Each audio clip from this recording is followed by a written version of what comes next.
Hi friends, welcome to 5 Minutes Tech YouTube channel.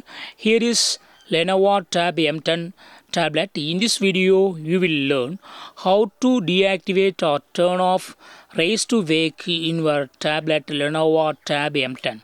Suppose if you lock your tablet and if you just raise up your tablet like this, if phone screen is wake up, then you can understand that raise to wake up is already activated. Okay, suppose if you don't want this option and if you like to turn off or deactivate raise to wake in your tablet, yes, you can do it.